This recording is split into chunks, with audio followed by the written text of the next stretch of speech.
गुटखा नहीं है ना? हाँ, गुटखा नहीं मिलता है ना? बंद है ना? राज्यामध्ये गुटखा बंदी आहे. विचारलं तर नाही सांगतात. पण कुठल्याही टपरीवर जाऊन रियालिटी चेक करण्यासारखी परिस्थिती नाही आहे, तशी गरज नाही आहे. कारण आपण आपल्या अवतीभोवती बघितलं किंवा अगदी रस्त्यावर खाऊन थुंकणारे लोक दिसले की लक्षात येतं की गुटखा बंदीचं खरं वास्तव महाराष्ट्रामधलं काय आहे. तो विकला जातोय, तो खाणारे लोक आपल्याला दिसत आहेत.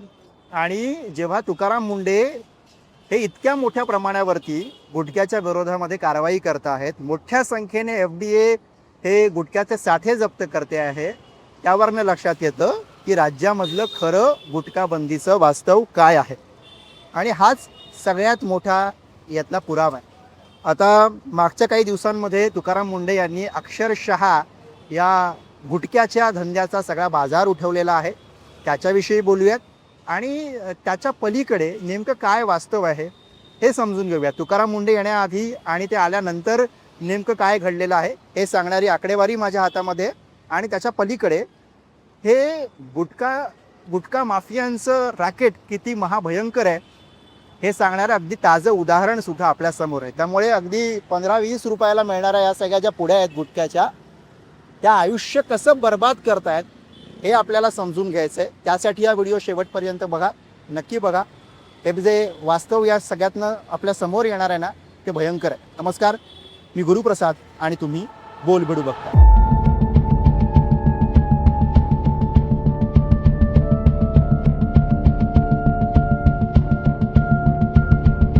FDO ऑफिसच्या बाहेर मी या क्षणाला उभा आहे आणि हातामध्ये ही काही कागद आहेत.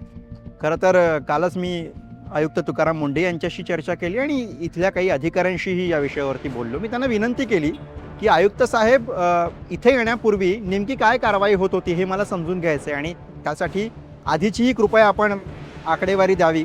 आणि त्यानंतर हे आकडे माझ्या हातात पडले. कारण एक गोष्ट लक्षात घ्या की तुकाराम मुंडे आयुक्त झाल्यानंतर मोठ्या प्रमाणावरती जेव्हा या कारवाईचे आकडे आपल्या सगळ्यांच्या समोर आले, तेव्हा अर्थातच सगळ्यांना हा प्रश्न पडला होता की याच्या आधी मग काय होत होतं, FDOकडनं कारवाईच होत नव्हती का?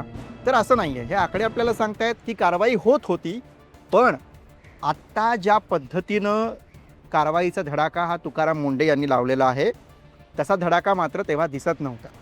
आता जी कार्यालयातनं मला माहिती मिळालेली आहे आणि जे आकडे मिळालेले आहेत ते काय सांगतात की 1 एप्रिल 2026 ते 10 जून 2026 या दरम्यान झालेल्या कारवाईचे आकडे आपल्या हातात आहेत. त्याच्या व्यतिरिक्त तुकाराम मुंडे हे जेव्हा आयुक्त म्हणून या ठिकाणी आले, तेव्हा 25 मे 2026 ते 10 जून 2026 या काळातली सुद्धा आकडेवारी माझ्या हातात आहे. एकूण 71 दिवसांचा हा सगळा काळ आहे. त्यापैकी 17 दिवस हे तुकाराम मुंडे आयुक्त आहेत, त्या दरम्यानची ही आकडेवारी आहे. त्यामुळे ही आकडेवारी आपण एकदम सोपी करून समजून घेऊया. यातले काही महत्त्वाचे मुद्दे जे दिसत आहेत ते तुमच्यासमोर मांडतो. तर 1 एप्रिल 2026 ते 25 मे हा एक काळ आणि 25 मे ते 10 जून हा एक काळ, या दरम्यानची तफावत आपण समजून घेऊयात.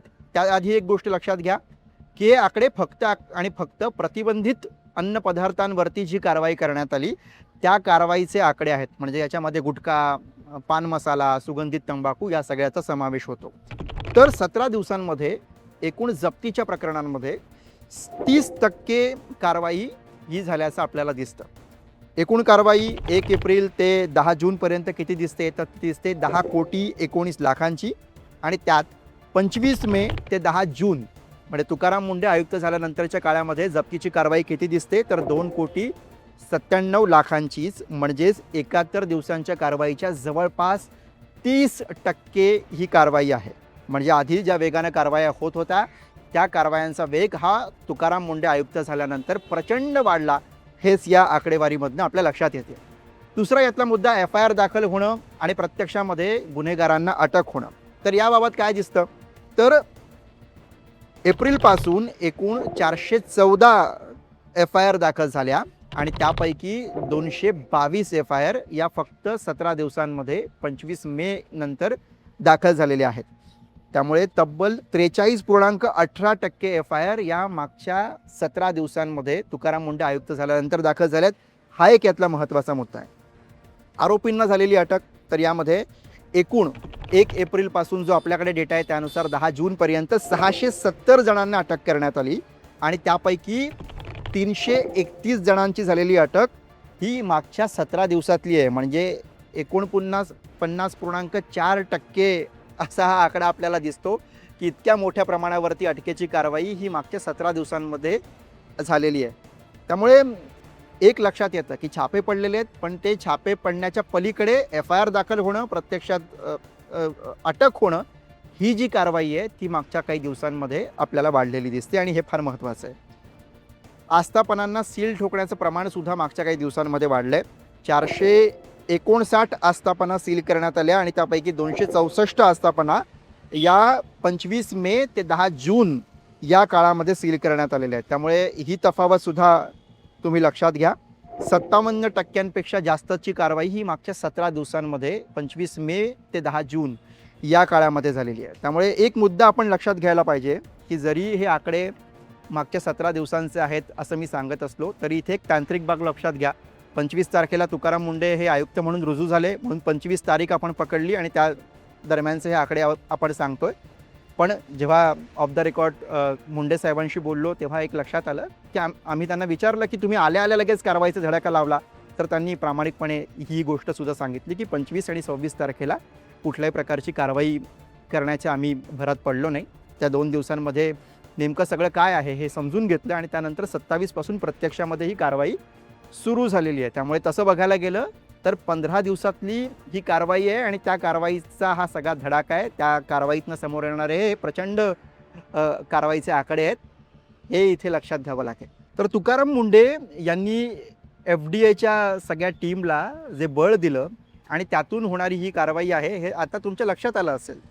पण मुळात ही कारवाई करणं, गुटखा माफियांवरती अशा पद्धतीनं त्यांच्या सगळ्या ऑपरेशन्सवरती अंकुश लावण्याचा प्रयत्न करणं हे किती कठीण आहे हे सुद्धा आपल्याला समजून घ्यावं लागेल. आणि त्यासाठी अगदी काल परवाचं एक उदाहरण आपल्या सगळ्यांच्या समोर आहे. 8 जूनचं ते उदाहरण आहे. 8 जूनला रात्री 11:30 वाजता FDAची टीम ते तिकडे छत्रपती संभाजीनगरमध्ये एका ठिकाणी कारवाईसाठी गेली होती.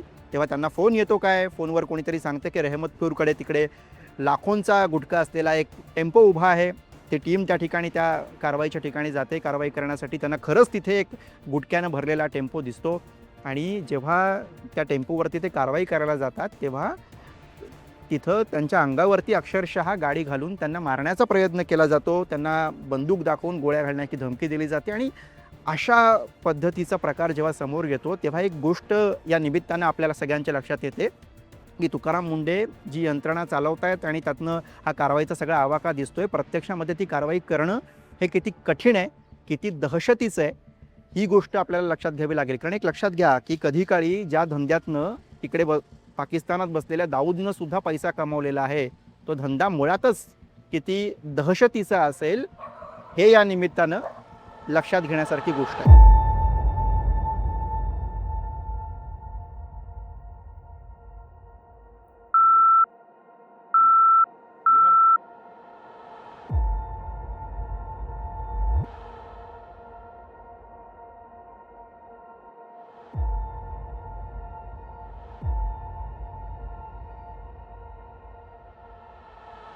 एखादा कायदा केला जातो, लोकहितासाठी तो कायदा केला जातो, पण त्यातूनही लोक कशा पळवाटा शोधतात, धंदे करणारे कसे पळवाटा शोधतात, याचं उदाहरण म्हणजे या 2 पुढे आहेत.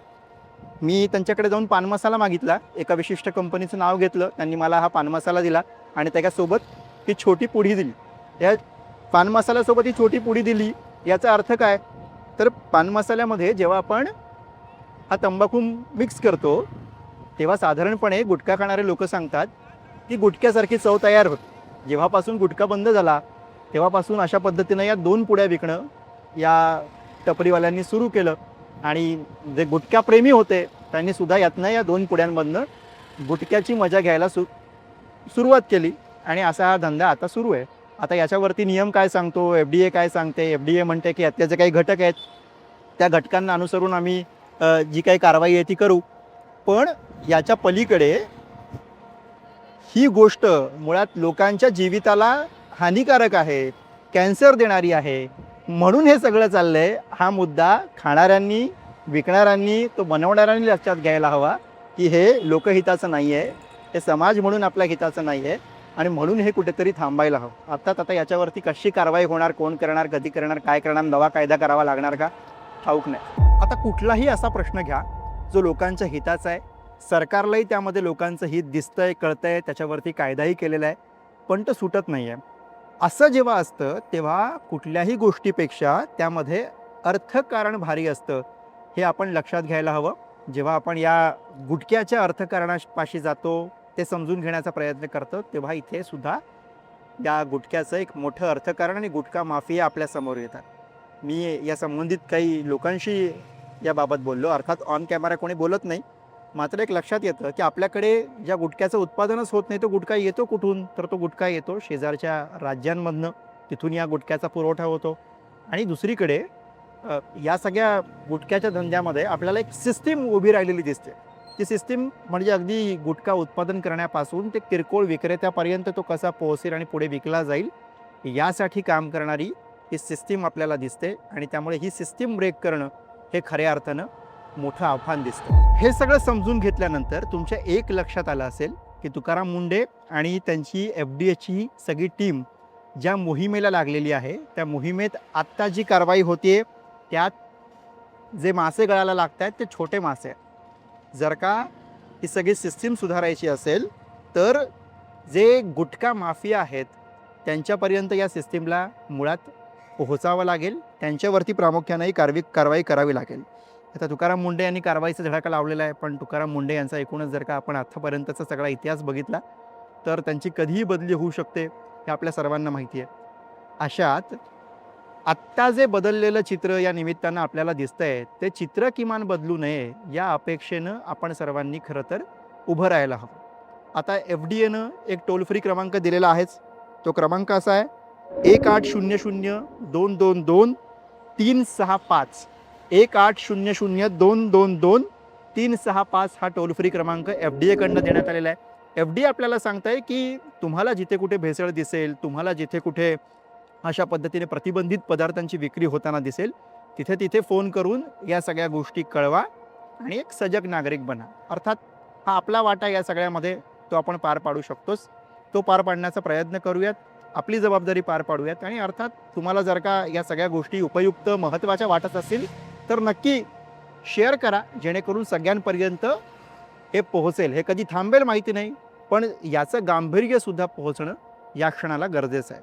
या व्हिडिओसाठी कॅमेरा हाताळलाय माझा सहकारी अमर सकपाळ याने. बोल भिडूसाठी मुंबईतनं मी गुरुप्रसाद.